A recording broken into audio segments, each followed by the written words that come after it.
Friends, എല്ലാവർക്കും ബിനൂസ് ട്യൂട്ടോറിയൽസിൻ്റെ പുതിയൊരു ക്ലാസ്സിലേക്ക് സ്വാഗതം. ഇന്നത്തെ ക്ലാസ്സിൽ നമ്മൾ പുതിയൊരു ചാപ്റ്ററാണ് പഠിക്കാൻ തുടങ്ങുന്നത്.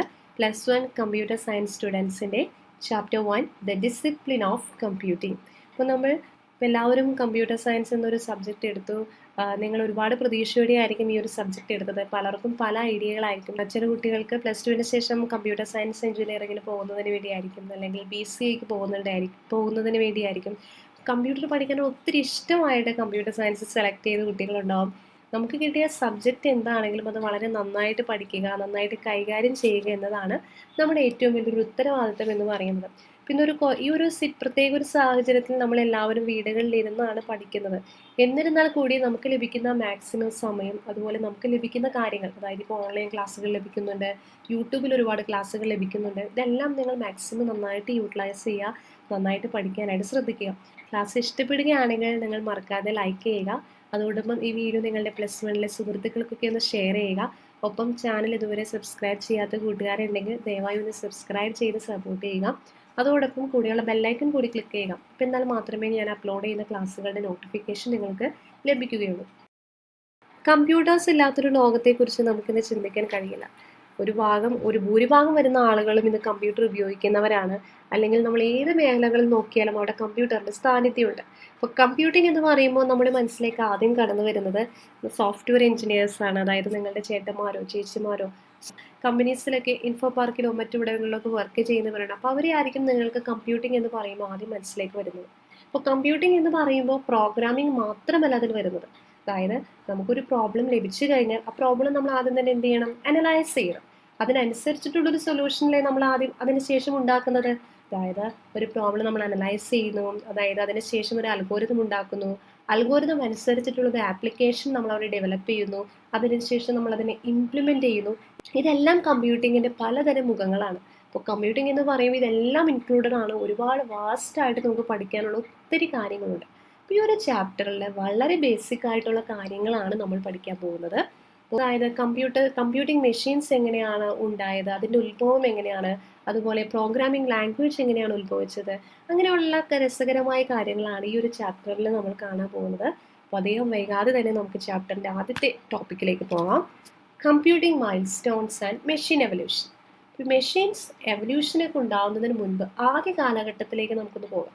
ഈ ആദ്യ കാലങ്ങളിൽ ആളുകൾ കൗണ്ട് ചെയ്യുന്നതിന് വേണ്ടി, എണ്ണുന്നതിന് വേണ്ടി ഉപയോഗിച്ചിരുന്നത് കല്ലുകൾ. അതായത് കല്ലുകൾ ഉപയോഗിച്ചിട്ടാണ് അവർ കൗണ്ട് ചെയ്തിരുന്നത്. കാരണം നമുക്കറിയാം, ഇന്നത്തെ പോലെ അന്നത്തെ കാലഘട്ടത്തിൽ നമ്പേഴ്സ് കണ്ടുപിടിച്ചിട്ടില്ല, നമ്പർ സിസ്റ്റം ഒന്നുമില്ല. 1, 2, 3 എന്ന് കൗണ്ട് ചെയ്യാൻ അവരുടെ കയ്യിൽ നമ്പർ സിസ്റ്റംസ് ഒന്നുമില്ല. അപ്പോൾ അതുകൊണ്ട് ഈ കല്ലുകൾ ഉപയോഗിച്ചിട്ടായിരുന്നു അവർ കൗണ്ട് ചെയ്തിരുന്നത്. അതുപോലെ തന്നെ പാറക്കെട്ടുകളിലോ അല്ലെങ്കിൽ മതിലുകളിലോ ഒരു പ്രത്യേക രീതിയിൽ കൂർത്ത മുനകൾ ഉപയോഗിച്ച് അവരെങ്ങനെ കോറിയിടും. അതായത് അവരുടെ കൂട്ടത്തിൽ ആടുകളുണ്ടെങ്കിൽ അവയുടെ എണ്ണം മനസ്സിലാക്കാനായിട്ട് ഒരു പ്രത്യേക രീതിയിൽ ചിത്രങ്ങൾ വരച്ചവരെ വെക്കും.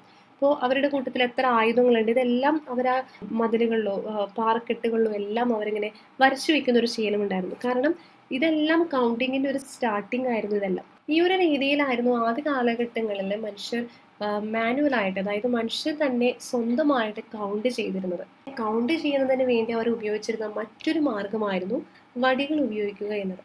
അന്നത്തെ കാലഘട്ടത്തിൽ ആ മനുഷ്യരുടെ കൂട്ടത്തിൽ ഒരുപാട് മൃഗങ്ങളുണ്ടായിരിക്കും. ഉദാഹരണമായിട്ട് ആടുകളുണ്ടായിരിക്കും, അല്ലെങ്കിൽ അവരുടേതായ ഒരുപാട് വസ്തുക്കളുണ്ടായിരിക്കും. ഇവയുടെ എല്ലാം എണ്ണം ഓർക്ക് ഉണ്ടാവണം. അതിനുവേണ്ടി അവർ ഉപയോഗിച്ചിരുന്നൊരു മെത്തേഡായിരുന്നത്. ഉദാഹരണമായിട്ട് അവരുടെ കയ്യിൽ എത്ര ആടുകളുണ്ടോ അത്രയും എണ്ണത്തിലുള്ള വടികൾ അവരുടെ കയ്യിലുണ്ടാവും.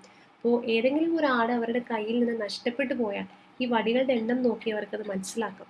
എത്ര വടികളുണ്ടോ അത്രയും വസ്തുക്കൾ അല്ലെങ്കിൽ അത്രയും മൃഗങ്ങൾ അവരോടൊപ്പം ഉണ്ട്.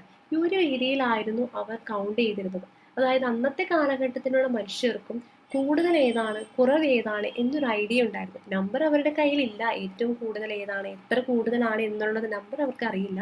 പക്ഷെ എന്നിരുന്നാൽ കൂടി നമ്മുടെ കയ്യിലുള്ള വസ്തുക്കളിൽ എന്തെങ്കിലും കുറവ് വന്നാൽ അത് മനസ്സിലാക്കാനും, അതുപോലെ എന്തെങ്കിലും ഒന്ന് കൂടിയാൽ അത് മനസ്സിലാക്കാനും ഉള്ളൊരു കഴിവ് അന്നത്തെ കാലഘട്ടത്തിലുള്ള മനുഷ്യരിലുണ്ടായിരുന്നു. അപ്പം ഇങ്ങനെയൊക്കെയാണ് നമ്മുടെ ആദ്യ കാലഘട്ടങ്ങളിൽ നമ്പേഴ്സിൻ്റെ ഒരു ഐഡിയ വന്നത്. ഇതിൽ നിന്നാണ് നമ്മുടെ നമ്പർ സിസ്റ്റവും പതിയെ പതിയെ ഡെവലപ്പ് ചെയ്ത് വരുന്നത്. അപ്പോൾ എന്താണ് നമ്പർ സിസ്റ്റം എന്ന് നമുക്ക് എല്ലാവർക്കും അറിയാം. The number system is a method to represent numbers.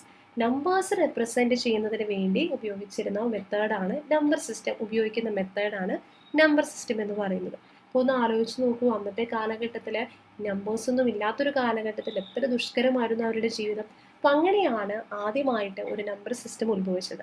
അങ്ങനെ ഫസ്റ്റ് ഡെവലപ്പ് ചെയ്ത അല്ലെങ്കിൽ ഫസ്റ്റ് ഇവോൾവ് ചെയ്ത ഒരു നമ്പർ സിസ്റ്റമാണ് ഈജിപ്ഷ്യൻ നമ്പർ സിസ്റ്റം എന്ന് പറയുന്നത്.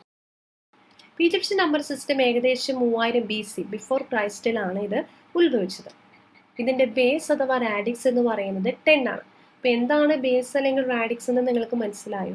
അതായത് ഒരു നമ്പർ സിസ്റ്റത്തിൽ എത്ര സിമ്പിൾസ് ആണോ നമ്മൾ ഉപയോഗിക്കുന്നത് ആ സിമ്പിൾസിൻ്റെ എണ്ണത്തിനെയാണ് ബേസ് അഥവാ റാഡിക്സ് എന്ന് പറയുന്നത്. ഉദാഹരണമായിട്ട് ഇപ്പം നമ്മൾ ഡെയിലി ലൈഫിൽ ഉപയോഗിക്കുന്ന നമ്പർ സിസ്റ്റത്തിന് നമ്മൾ പറയുന്ന പേരാണ് ഡെസിമൽ നമ്പർ സിസ്റ്റം. ആ നമ്പർ സിസ്റ്റത്തിൽ 10 ആണ് ബേസ് ആയിട്ട് വരുന്നത്. കാരണം നമ്മൾ ഉപയോഗിക്കുന്ന നമ്പർ സിസ്റ്റത്തിൽ എത്ര സിമ്പിൾസാണ് ഉള്ളത്?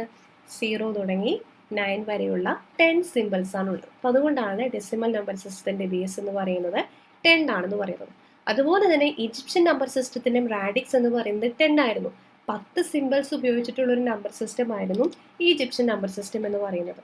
അപ്പോൾ അവയുടെ കേസിൽ ഈജിപ്ഷ്യൻ നമ്പർ സിസ്റ്റത്തിൽ ഓരോ നമ്പേഴ്സിലും ഉദാഹരണമായിട്ട് 1 to 9, 10 to 90, 100 to 900, 9000 to 9000 ഇതുവരെ നമ്പേഴ്സിനെല്ലാം യൂണിക് സിമ്പിൾസ് ആണ് ഉപയോഗിച്ചിരുന്നത് ഇവയെ റെപ്രസെൻറ്റ് ചെയ്യുന്നതിന് വേണ്ടി.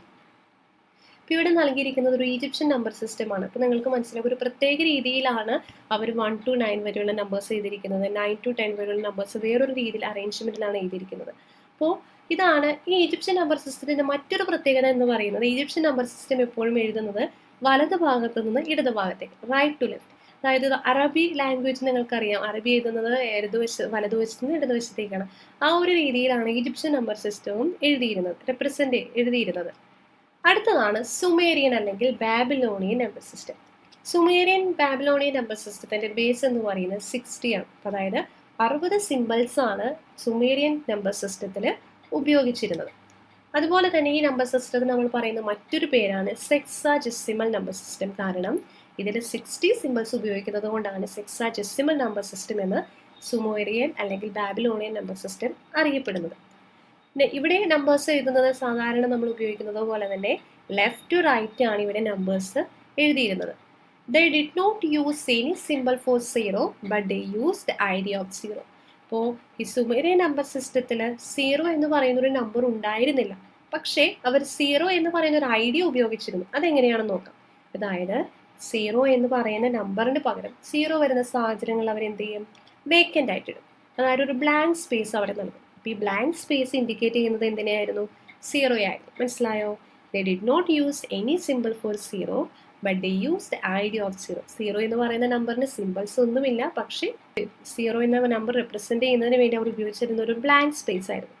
ചൈനീസ് നമ്പർ സിസ്റ്റം ഉത്ഭവിച്ചത് ഏകദേശം 2500 BC-യിലാണ്. അപ്പോൾ ചൈനീസ് നമ്പർ സിസ്റ്റത്തിൽ 1 മുതൽ 9 വരെയുള്ള നമ്പേഴ്സ് ഉപയോഗിക്കുന്നുണ്ട്.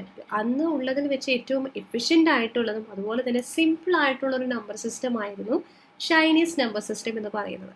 ഈ ചൈനീസ് നമ്പർ സിസ്റ്റത്തിൻ്റെ ബേസ് എന്ന് പറയുന്നത് എന്താ? 10 ആണ്. അപ്പോൾ 10 ആണ് ഇതിൻ്റെ ബേസ് എന്ന് പറയുന്നത്. അതായത് ചൈനീസ് നമ്പർ സിസ്റ്റത്തിൽ 10 സിമ്പിൾസ് ആണ് ഉപയോഗിക്കുന്നത്. അപ്പോൾ അതുകൊണ്ടാണ് ഇതിൻ്റെ ബേസ് 10 ആയിട്ട് വന്നത്. അപ്പോൾ അതുകൊണ്ട് ചൈനീസ് നമ്പർ സിസ്റ്റത്തിന് നമുക്ക് ഒരു ഡെസിമൽ നമ്പർ സിസ്റ്റം എന്നും പറയാം. അതുപോലെ തന്നെ ചൈനീസ് നമ്പർ സിസ്റ്റത്തിൽ അവർ നമ്പേഴ്സിനെ റെപ്രസെൻറ്റ് ചെയ്യുന്നതിന് വേണ്ടി അവർ ഉപയോഗിച്ചിരുന്നത് സ്മോൾ ബാംബൂസ് ആണ്. അതായത് ചെറിയ ചെറിയ മുളവടികളാണ് അവർ ചൈനീസ് നമ്പർ സിസ്റ്റം റെപ്രസെൻറ്റ് ചെയ്യുന്നതിന് വേണ്ടി ഉപയോഗിച്ചിരുന്നത്. ഇവിടെ താഴെ നൽകിയിരിക്കുന്നതിൽ കാണാം. അതായത് ഇതുപോലെ ചെറിയ ചെറിയ മുളവടികൾ ഉപയോഗിച്ചിട്ടാണ് അവർ 1 മുതൽ 9 വരെയുള്ള നമ്പേഴ്സും എഴുതിയിരുന്നത്. അതുപോലെ 10, 20, 30, 40, 50, 60, 70, 80, 90 അങ്ങനെയുള്ള നമ്പേഴ്സിനും ഈ മുളവടികളുടെ ഒരു പ്രത്യേക രീതിയിൽ അറേഞ്ച് ചെയ്തിട്ടാണ് അങ്ങനെയുള്ള നമ്പേഴ്സും അവർ റെപ്രസെൻറ്റ് ചെയ്തിരുന്നത്. അടുത്തതായിട്ട് നമ്മൾ പഠിക്കുന്നതാണ് Greek number system. In 500 BC, the Greek number system called Ionian number system evolved. Greek number സിസ്റ്റത്തിന് തന്നെ നമ്മൾ പറയുന്ന മറ്റൊരു പേരാണ് അയോണിയൻ നമ്പർ സിസ്റ്റം. 500 BC-യിലാണ് ഈ ഗ്രീക്ക് നമ്പർ സിസ്റ്റം ഉത്ഭവിച്ചത്. ഇതും ഒരു ഡെസിമൽ നമ്പർ സിസ്റ്റമാണ്. കാരണം ഇതിലും 10 സിമ്പിൾസ് ആണ് ഉപയോഗിക്കുന്നത്. അപ്പോൾ നമുക്ക് മനസ്സിലായാലോ, 10 സിമ്പിൾസ് ബേസായിട്ട് വരുന്ന നമ്പർ സിസ്റ്റത്തിന് നമ്മൾ പൊതുവായിട്ട് പറയുന്നതാണ് ഡെസിമൽ നമ്പർ സിസ്റ്റം. ഇപ്പോൾ ഗ്രീക്ക് നമ്പർ സിസ്റ്റം ഒരു ഡെസിമൽ നമ്പർ സിസ്റ്റം ആയിരുന്നു. ഇവിടെയും 0 എന്ന് പറയുന്ന ഒരു സിമ്പിൾ ഉപയോഗിച്ചിട്ടില്ല. It also did not had any symbol for 0. അടുത്തതായിട്ട് നമ്മൾ പഠിക്കുന്നതാണ് റോമൻ ന്യൂമറൽസ് അഥവാ Roman number system. Roman number system നമുക്ക് പരിചിതമാണ്. നമ്മുടെ ക്ലാസ് മുറികളിൽ നമ്മൾ 1, 2, 3 എന്ന് റെപ്രസെൻറ്റ് ചെയ്യുന്നതിന് വേണ്ടി നമ്മൾ പലപ്പോഴും ഉപയോഗിച്ചിരുന്നത് റോമൻ ലെറ്റേഴ്സ് ആണ്. അപ്പോൾ നമുക്കറിയാം ദേ ഹാർ 7 ബേസിക് സിമ്പിൾസ്. ഇവിടെ ഉപയോഗിച്ചിരുന്ന 7 ബേസിക് സിമ്പിൾസ് ഇതൊക്കെയാണ്: IVXLCDNM. ഇംഗ്ലീഷ് ആൽഫബറ്റ്സിലെ ചില ലെറ്റേഴ്സാണ് ഇവിടെ ബേസിക് ആയിട്ട് ഉപയോഗിച്ചിരിക്കുന്ന സിമ്പിൾസ് എന്ന് പറയുന്നത്. The Romans started using numbers for practical purpose, such as construction of roads and bridges. ഓരോ സ്ഥലങ്ങളിലും ഈ നമ്പേഴ്സ് ഉപയോഗിക്കുന്നതിന് അവരവരുടേതായ പ്രത്യേകതകൾ ഉണ്ടായിരുന്നു. ഇപ്പോൾ റോമൻസ് ഈ നമ്പേഴ്സ് ഉപയോഗിക്കാൻ തുടങ്ങിയത് പ്രാക്ടിക്കൽ പർപ്പസസ്, അതായത് റോഡ് കൺസ്ട്രക്ഷൻ ചെയ്യുക അല്ലെങ്കിൽ ബ്രിഡ്ജസ് കൺസ്ട്രക്ഷൻ ചെയ്യുക, അതിൻ്റെ കണക്കുകളും കാര്യങ്ങളും എല്ലാം കൈകാര്യം ചെയ്യുന്നതിന് വേണ്ടിയായിരുന്നു അവർ ഈ റോമൻ ന്യൂമറൽസ് ആദ്യമായിട്ട് ഉപയോഗിക്കാൻ തുടങ്ങിയത്. റോമൻ ന്യൂമറൽസ് ആണ് ഇവിടെ നൽകിയിരിക്കുന്നത്. ഈ ഒരു 7 ബേസിക് സിമ്പിൾസ് ഉപയോഗിച്ചിട്ടാണ് റോമൻ ന്യൂമറൽസ് ഡെവലപ്പ് ചെയ്തിരിക്കുന്നത്. ഇവിടെ 1000 എന്ന ലെറ്ററിന് ഉപയോഗിച്ചിരിക്കുന്നത് M എന്ന ലെറ്ററാണ്. അതുപോലെ 500ന് ഉപയോഗിച്ചിരുന്നത് D ആണ്. അതുപോലെ ഓരോ നമ്പേഴ്സിനും ഓരോ നമ്പേഴ്സും അവർ റെപ്രസെൻറ്റ് ചെയ്തിരുന്നത് ഈ 7 ബേസിക് സിമ്പിൾസ് ഉപയോഗിച്ചുകൊണ്ടാണ്. അടുത്തതായിട്ട് Mayan number system. The Mayan number system was base 20. Mayan number സിസ്റ്റത്തിൻ്റെ ബേസ് എന്ന് പറയുന്നത് 20 ആയിരുന്നു. അതായത് 20 സിമ്പിൾസ് ആണ് മായൻ നമ്പർ സിസ്റ്റത്തിൽ ഉപയോഗിച്ചിരുന്നത്. അപ്പോൾ ഈ 20 ബേസായിട്ട് വരുന്നതിന് പിറകിലും ഒരു രസകരമായ വസ്തുതയുണ്ട്. അതായത് നമ്മുടെ കൈകളിലെ വിരലുകളും കാലുകളിലെ വിരലുകളിലും കൂട്ടിക്കഴിഞ്ഞാൽ അല്ലെങ്കിൽ തമ്മിൽ ആഡ് ചെയ്ത് കഴിഞ്ഞാൽ നമുക്ക് ലഭിക്കുന്ന നമ്പർ എത്രയാണ്? 20. അതായത് 10 + 10 20 എന്ന് പറയുന്ന നമ്പറായിരുന്നു. ഇതായിരുന്നു മായൻ നമ്പർ സിസ്റ്റത്തിൻ്റെ ബേസ് ആയിട്ട് വരുന്നത് 20 എന്ന് പറഞ്ഞത്. വളരെ കൃത്യതയാർന്ന നിരീക്ഷണങ്ങൾ നടത്താൻ മായൻ നമ്പർ സിസ്റ്റം ഉപയോഗിച്ചിരുന്നു. അതുകൊണ്ട് തന്നെ വളരെ ആക്യുറേറ്റ് ആയിട്ടുള്ള ആസ്ട്രോണമിക്കൽ മെഷർമെൻറ്റ്സിന് വേണ്ടി സിസ്റ്റം മായൻസ് ഉപയോഗിച്ചിരുന്നു. മായൻ നമ്പേഴ്സ് ഈ ചിത്രത്തിൽ കാണിച്ചിരിക്കുന്നത് നമുക്കറിയാം. ഓരോ നമ്പേഴ്സിനും 0 to 4 വരെയുള്ള നമ്പേഴ്സിനും പ്രത്യേക രീതിയിലാണ് അവർ അറേഞ്ച് ചെയ്തിരിക്കുന്നത്. ഈ ഒരു സിമ്പിളാണ് 0 എന്ന് പറയുന്ന നമ്പറിന് വേണ്ടി അവർ ഉപയോഗിച്ചിരുന്നത്. അതുപോലെ 1 എന്ന് പറയുന്ന ഒരു ഡോട്ടായിരുന്നു, 2 എന്ന് പറയുമ്പോൾ 2 ഡോട്ട്സ് ആയിരുന്നു. ഈ ഒരു രീതിയിലാണ് അവർ മായൻ നമ്പർ സിസ്റ്റത്തിലെ നമ്പേഴ്സിനെ അറേഞ്ച് ചെയ്തിരുന്നത്. അടുത്തത് Hindu Arab number system. The Hindu Arab number system originated in India around 1500 years ago. ഏകദേശം 1500 വർഷങ്ങൾക്ക് മുൻപ് നമ്മുടെ ഇന്ത്യയിലാണ് ഹിന്ദു അറബ് നമ്പർ സിസ്റ്റം ഉത്ഭവിച്ചത്. It was a positional number system and had a symbol for 0. ഇതൊരു പൊസിഷണൽ നമ്പർ സിസ്റ്റം ആയിരുന്നു. മാത്രമല്ല 0യെ റെപ്രസെൻറ്റ് ചെയ്യുന്നതിന് വേണ്ടി ഒരു സിമ്പിളും ഉപയോഗിച്ചിരുന്നു. It was the India's greatest contribution to the world. നമ്മുടെ ലോകത്തിന് ഇന്ത്യ നൽകിയ ഏറ്റവും വലിയ സംഭാവനകളിലൊന്നായിരുന്നു 0 കണ്ടുപിടിച്ചത്. അപ്പോൾ നമ്മൾ ചെറിയ ക്ലാസ്സുകളിൽ തുടങ്ങി പഠിച്ചിട്ടുള്ള ഒരു കാര്യമാണ് 0 കണ്ടുപിടിച്ച രാജ്യം. 0 കണ്ടുപിടിച്ച രാജ്യം ആരായിരുന്നു? രാജ്യം എന്ന് പറയുന്നത് നമ്മുടെ ഇന്ത്യയാണ്. അതായത് ഇന്ത്യയിൽ നിന്നാണ് ഈ 0 എന്ന് പറയുന്ന സംഖ്യ കണ്ടുപിടിച്ചത്. ഒരു തരത്തിൽ പറഞ്ഞാൽ മറ്റു രാജ്യങ്ങളെ കൗണ്ട് ചെയ്യാൻ അല്ലെങ്കിൽ എണ്ണാൻ വേണ്ടി സഹായിച്ചത് നമ്മളാണെന്ന് പറയും. കാരണം 0 കണ്ടുപിടിച്ചത് വളരെ വലിയൊരു കണ്ടുപിടുത്തമായിരുന്നു. കാരണം ഇതുവരെ കണ്ട നമ്പർ സിസ്റ്റത്തിൽ നമുക്കറിയാം 0 എന്ന് പറയുന്നതിന് പകരം വേക്കൻറ്റ് സ്പേസ് ഉപയോഗിച്ച നമ്പർ സിസ്റ്റം ഉണ്ടായിരുന്നു. അതുപോലെ 0 ഉപയോഗിക്കാത്ത നമ്പർ സിസ്റ്റം ഉണ്ടായിരുന്നു. അതുപോലെ തന്നെ 0യ്ക്ക് പകരം മറ്റു പല സിമ്പിൾസ് ഉപയോഗിച്ച നമ്പർ സിസ്റ്റം ഉണ്ടായിരുന്നു. നമുക്കറിയാം കൈകളിൽ ഒന്നുമില്ലെങ്കിലും അത് റെപ്രസെൻറ്റ് ചെയ്യാൻ, ഒന്നുമില്ല എന്നുള്ളത് റെപ്രസെൻറ്റ് ചെയ്യാൻ 0 എന്ന് പറയുന്നത് നമുക്ക് വളരെ അത്യാവശ്യമാണ്. അപ്പോൾ 0 ആദ്യമായിട്ട് കണ്ടുപിടിച്ചത് ഇന്ത്യയാണ്. Later many countries adopted this number system. പിന്നീട് ഒരുപാട് രാജ്യങ്ങളിൽ നമ്മുടെ ഈ നമ്പർ സിസ്റ്റം അഡോപ്റ്റ് ചെയ്തു. അവരും അത് ഉപയോഗിക്കാൻ തുടങ്ങി. +1 കമ്പ്യൂട്ടർ സയൻസ് സ്റ്റുഡൻസിൻ്റെ ഫസ്റ്റ് ചാപ്റ്ററാണ്. അപ്പോൾ ആദ്യത്തെ ചാപ്റ്ററിൽ വളരെ കുറച്ച് കാര്യങ്ങളാണ് നമ്മൾ ഇന്നത്തെ ക്ലാസ്സിൽ കണ്ടത്. അപ്പോൾ ക്ലാസ് ഇഷ്ടപ്പെട്ടാൽ നിങ്ങൾ മറക്കാതെ ലൈക്ക് ചെയ്യുക. അതോടൊപ്പം വീഡിയോ നിങ്ങളുടെ ഫ്രണ്ട്സിനും ഷെയർ ചെയ്യുക. ഒപ്പം ചാനൽ ഇതുവരെ സബ്സ്ക്രൈബ് ചെയ്യാത്ത കൂട്ടുകാരുണ്ടെങ്കിൽ സബ്സ്ക്രൈബ് ചെയ്യാൻ മറക്കരുത്. ഒപ്പം കൂടെയുള്ള ബെല്ലൈക്കൺ കൂടി ക്ലിക്ക് ചെയ്യുക. എന്നാൽ മാത്രമേ അപ്ലോഡ് ചെയ്യുന്ന ക്ലാസ്സുകളുടെ നോട്ടിഫിക്കേഷൻ നിങ്ങൾക്ക് ലഭിക്കുകയുള്ളൂ. Thank you.